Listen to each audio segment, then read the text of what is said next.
아침입니다. 하나님과 말씀과 오늘 다시 시작. 안녕하세요. 김배강 목사입니다. 오늘 아침 함께 묵상할 말씀은 느헤미야 1장에서 2장까지 말씀입니다.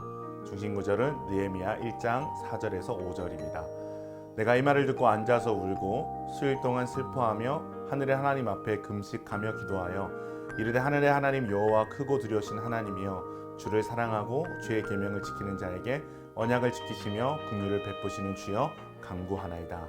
오늘부터 함께 나눌 말씀은 느헤미야입니다. 느헤미야 하면 딱 떠올려야 될 이미지는 바로 리더십입니다. 그냥 리더십이 아니라 하나님 나라의 회복을 위한 개혁의 리더십이 바로 느헤미야입니다. 오늘도 며칠간 함께 나눌 느헤미야서를 통해서 하나님 나라의 리더십에 대해 깊은 묵상이 있기를 바랍니다. 느헤미야 첫 시간이기 때문에 성경의 배경에 대해서 먼저 살펴보기를 원합니다. BC 722년 북이스라엘은 아수르에게 점령되었습니다. 이때 아수르 제국의 식민 정책은 식민지 국가의 정치력을 완전히 공백화하고 민족을 혼합시킴으로써 국가의 존재 자체를 말살하는 것이었습니다. 그리고 이러한 정책은 BC 605년 아수르를 무너뜨리고 등극한 신흥 세력 바벨론에서도 계속되었습니다. 그래서 사마리아인들과 같은 혼혈 민족이 생겨나게 된 것이죠. 그랬던 신흥 바벨론이 무너지고 새롭게 등장한 나라가 바사 제국, 즉 페르시아 제국입니다. 그런데 바사 제국의 식민 정책은 아수르나 바벨론과는 완전히 달랐습니다.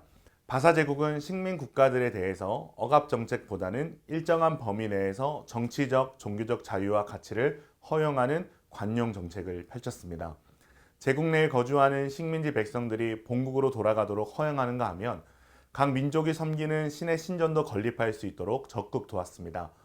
정치적으로는 식민지 국가 출신의 왕족이나 귀족으로 그 지역의 총독이나 통치자를 삼았고 제국에 충성하는 조건으로 그들의 자치도 일부 허용하였습니다.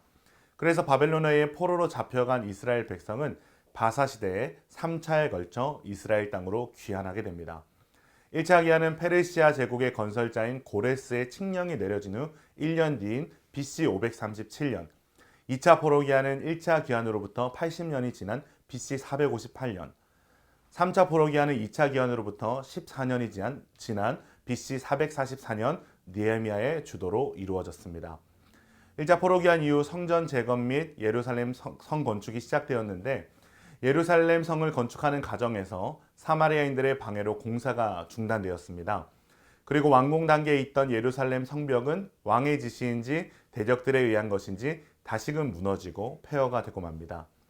이 소식을 듣고 예루살렘으로 귀환하여 성벽을 재건하고 에스라와 함께 하나님의 언약을 갱신하고 성전 제사 제도를 확립하고 신앙개혁을 통해 이스라엘의 영적 회복을 도운 사람이 바로 느헤미야입니다. 느헤미야의 이름의 뜻은 여호와께서 위로하셨다라는 뜻을 가집니다. 어둡고 절망적인 시대에 하나님은 느헤미야를 하나님의 위로의 통로로 사용하기를 원하신 것 같습니다. 느헤미야의 직업은 왕의 술 관원장입니다. 술 관원장은 단순히 왕이 마실 술을 관리하는 직업이 아닙니다. 당시 왕의 술 관원은 왕이 마시는 술을 비롯하여 왕의 음식을 맛보는 일과 왕의 침실을 맡아보는 일, 그리고 경호하는 일까지도 하기도 했습니다. 왜냐하면 이 당시에는 수많은 정변들로 왕들이 독살 컴플렉스에 시달리고 있었기 때문에 술 맡은 관원장이란 직분상의 왕의 최측근에 해당했고 당연히 왕의 행정에 큰 영향력을 미쳤습니다. 이런 높은 자리에 있는 사람이 바로 느헤미야입니다. 1, 2장의 내용은 이러합니다. 느헤미야의 형제인 하나니와 몇몇 사람들이 수상궁에 있는 느헤미야를 방문하여서 예루살렘 성전이 회파되고 성문들을 불타서 백성들이 큰 환난과 능욕을 당하고 있다는 소식을 전해줍니다.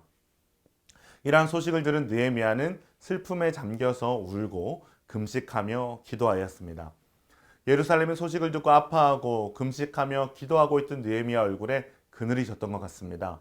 결국 아닥사스 왕은 사랑하는 신하 느헤미야의 근심의 이유를 알게 되고 예루살렘의 성벽 재건을 허락하는가 하면 성벽 건축을 위한 자재를 확보할 수 있는 조서를 작성해 주기까지 합니다.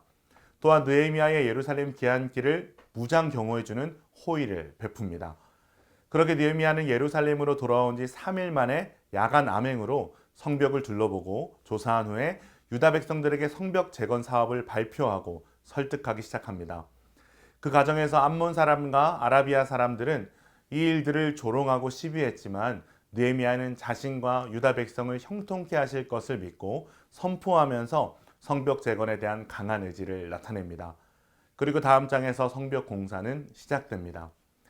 오늘 말씀이 우리에게 주는 교훈은 무엇일까요? 우리는 느헤미야의 기도를 배워야 한다는 것입니다. 느헤미야의 기도는 어떠한 기도입니까? 첫째로 느헤미야의 기도는 시대의 아픔과 죄악을 짊어진 기도였습니다. 하나님의 성전이 회파되었다는 소식을 듣고 울며 회개하고 금식하며 드렸던 기도입니다.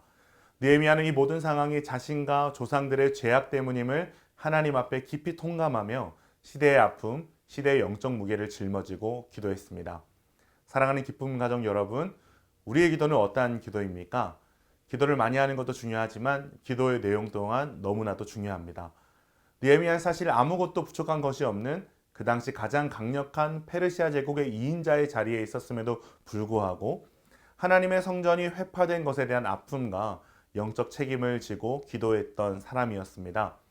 우리는 느헤미야의 기도를 통해서 우리의 기도의 내용을 돌아보고 나 자신의 문제뿐만이 아니라 이 땅의 교회를 위해 시대적 아픔과 죄악을 위해 기도할 수 있기를 소망합니다. 두 번째 느헤미야의 기도는 하나님의 말씀을 붙드는 기도였습니다. 주의 계명을 지키는 자에게 언약을 지켜주시겠다 말씀하신 하나님의 언약을 붙들고 참담한 상황 속에서도 기도의 끈을 놓지 않았습니다. 우리는 가능성을 계산해서 그 가능성에 따라 소망을 두고 살아가는 사람들이 아닙니다. 우리의 소망은 하나님의 약속, 하나님의 말씀에 있습니다. 하나님은 어떠한 상황 속에서도 자신의 언약을 신실하게 성취하시는 분이심을 믿으며 우리의 삶 가운데도 하나님의 약속은 언제 어떠한 상황 속에서도 성취됨을 믿으며 하나님의 약속을 붙들고 기도하는 기쁨 가족들 되시기를 소망합니다. 하나님께서 느헤미야의 이러한 기도를 응답하시고 느헤미야를 회복과 개혁의 리더십으로 사용하십니다. 오늘 하루 느헤미야의 기도와 하나님의 응답의 이야기가 우리의 이야기가 되기를 소망하며 기도의 자리로 나아가는 기쁨 가족들 되시기를 축원합니다.